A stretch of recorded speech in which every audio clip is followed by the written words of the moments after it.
Hello friends, today we will be discussing about Thevenin's theorem. Hope you will enjoy the video, and if you like the video, kindly subscribe to the channel iNet Tech Talk. Now let's see what Thevenin theorem actually means.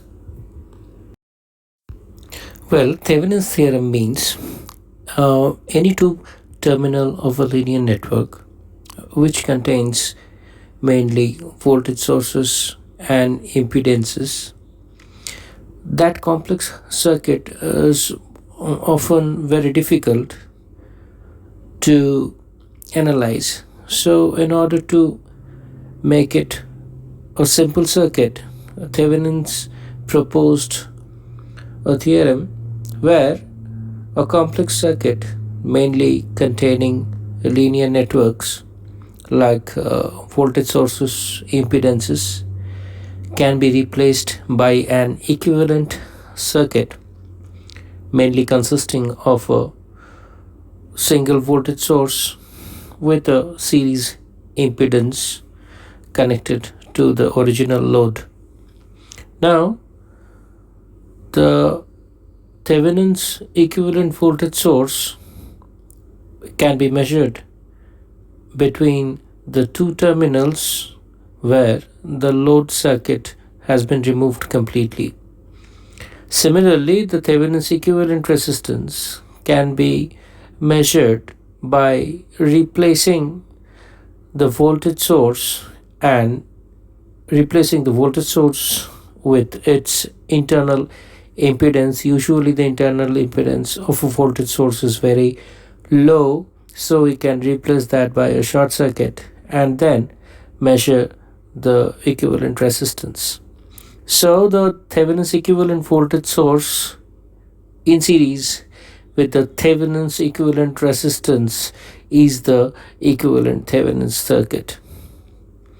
Now let's see how this is carried out. What are the procedures involved in it?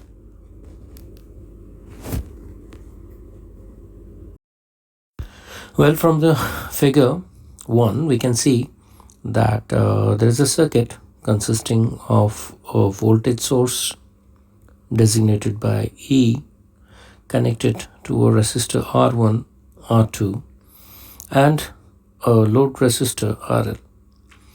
Now let's see how to implement the entire Thevenin's theorem into any two-terminal linear network. Well, for the figure 2, here we can see that the circuit was previously connected with a load resistor across the terminal A and B. So the first thing that we need to do is we have to remove the external load resistor from the circuit between the terminal A and B.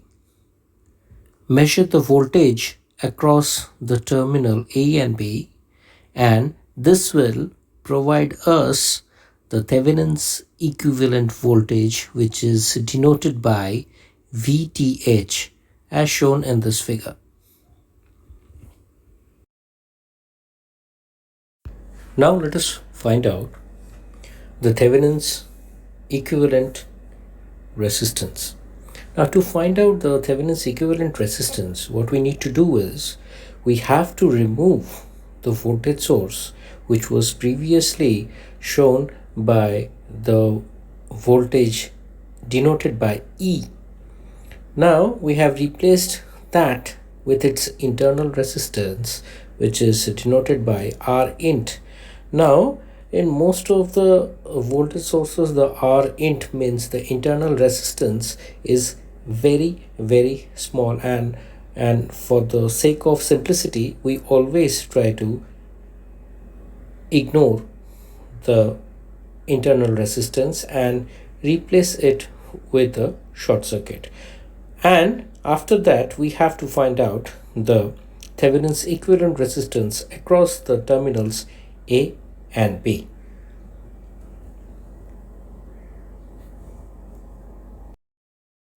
As we did discuss in the earlier slide, that the internal resistance of any voltage source is almost negligible, and hence we can replace that with its with a short circuit as shown in the figure. Here the internal resistance has been removed and has been placed with a short circuit. Now we can calculate the equivalent Thevenin's resistance across the terminal A and B.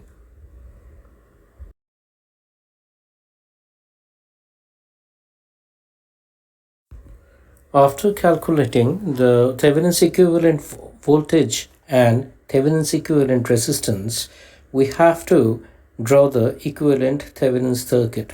For that, what we need to do is we have to connect the Thevenin's equivalent resistance in series with the Thevenin's equivalent voltage source, which is denoted by VTH, along with the load resistor, again connected between the output terminals A and B.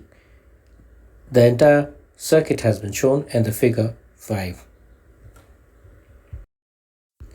From the figure 6, we can see that a current, if we consider the current which is flowing into the circuit and it is flowing through the load resistors RL, then by applying Ohm's law, we can get the current as IL equal to VTH by the current RTH plus RL.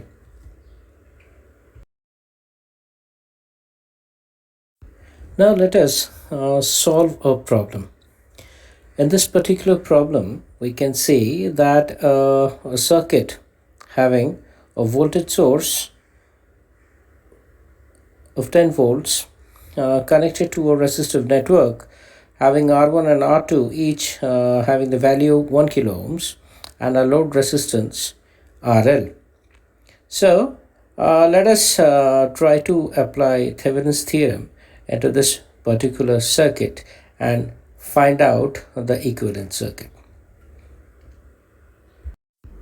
In the figure 7, we can see that to calculate the Thevenin's equivalent voltage, first of all we have to remove the load resistors that was connected between the terminals A and B.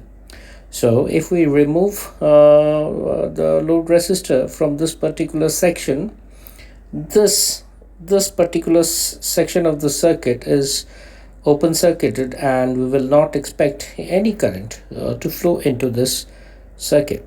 So the entire current that we can expect, let that be I, will flow between C, D, E and F. Now using this we can calculate the voltage across the terminal E and F. Applying Ohm's law, we can find out the current that is flowing into the circuit, which is if you apply all the values here and calculate, you can see it comes down to 5 milliampere. Now this is the current that is also flowing through the resistor R2, and to find out the Thevenin's equivalent voltage source, we can just measure the voltage drop across the resistor R2, which will be shown in the next slide.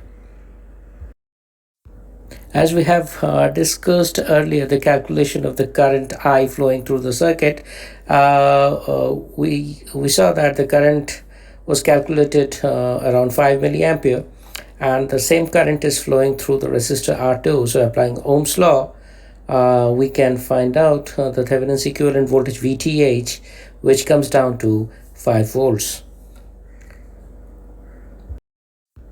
Now we have to find out the Thevenin's equivalent resistance.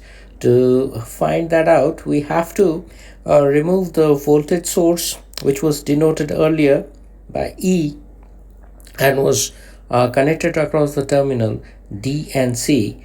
And we have also discussed earlier that the internal resistance of the voltage source is very, very low, and that can be replaced by a short circuit. So we have applied a short circuit across the terminal C and D, and then we will try to calculate RTH.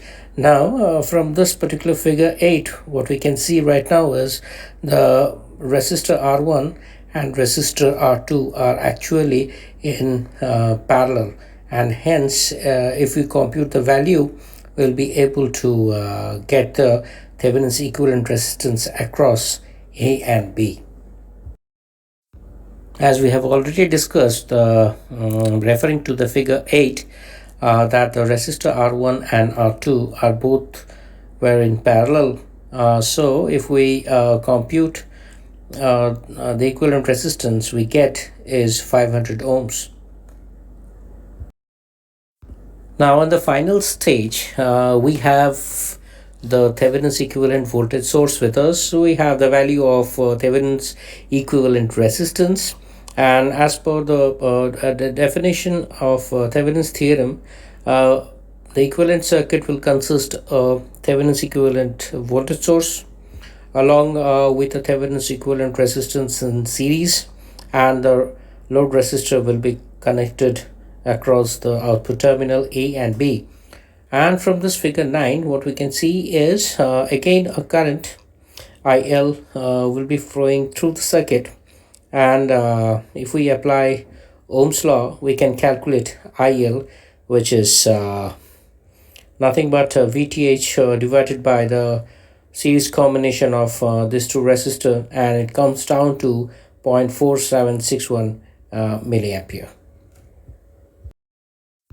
I hope the video was a bit informative, and we were able to discuss the Thevenin's theorem and the procedure that is undertaken to find out the equivalent Thevenin's voltage source as well as equivalent Thevenin's resistance, and then apply that to the Thevenin's equivalent circuit and find the circuit current through it.